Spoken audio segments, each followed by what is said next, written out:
ಅಂದವೋ ಅಂದವು ಕನ್ನಡ ನಾಡು.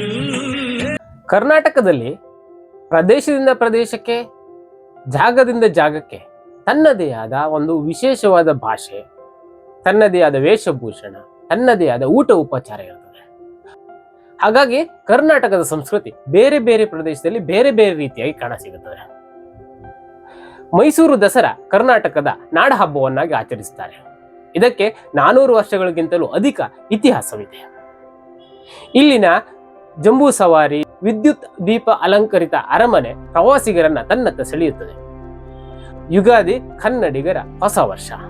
ಆ ದಿನ ಬೇವು ಬೆಲ್ಲವನ್ನ ಕೊಟ್ಟು ಕಷ್ಟ ಸುಖಗಳನ್ನು ಒಪ್ಪಿಕೊಳ್ಳುವ ಮನಸ್ಥಿತಿಯನ್ನ ನಮ್ಮ ಕನ್ನಡಿಗರು ಪಡೀತಾರೆ. ಸಂಕ್ರಾಂತಿ, ಕಾರ ಹುಣ್ಣಿಮೆಗಳು ನಮ್ಮ ಗ್ರಾಮೀಣ ಪ್ರದೇಶದ ವಿಶಿಷ್ಟವಾದ ಹಬ್ಬ. ಕಂಬಳ, ಕೋಳಿ ಅಂಕಗಳು ಕೂಡ ನಮ್ಮ ಜನಪದೀಯ ಕ್ರೀಡೆ.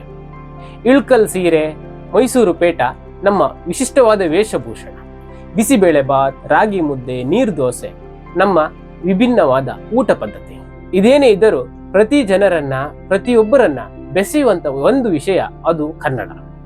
ಹಾಗಾಗಿ ಕರ್ನಾಟಕ ಅನೇಕ ಸಂಸ್ಕೃತಿಗಳನ್ನು ಹೊಂದಿದ್ದರೂ ಕೂಡ ಜನರೆಲ್ಲರೂ ಒಂದೇ ಎನ್ನುವ ಭಾವನೆಯನ್ನು ಪ್ರತಿ ಸಾರಿ ಪಡೆಯುತ್ತಾರೆ. ಕರ್ನಾಟಕ ದರ್ಶನ ಮುಂದುವರಿಯುತ್ತದೆ. ನೀವು ನಮ್ಮ ಫಸ್ಟ್ ರಿಯಾಕ್ಷನ್ ಚಾನಲ್ ಅನ್ನ ಲೈಕ್ ಮಾಡಿ, ಫಾಲೋ ಮಾಡಿ, ಸಬ್ಸ್ಕ್ರೈಬ್ ಮಾಡಿ.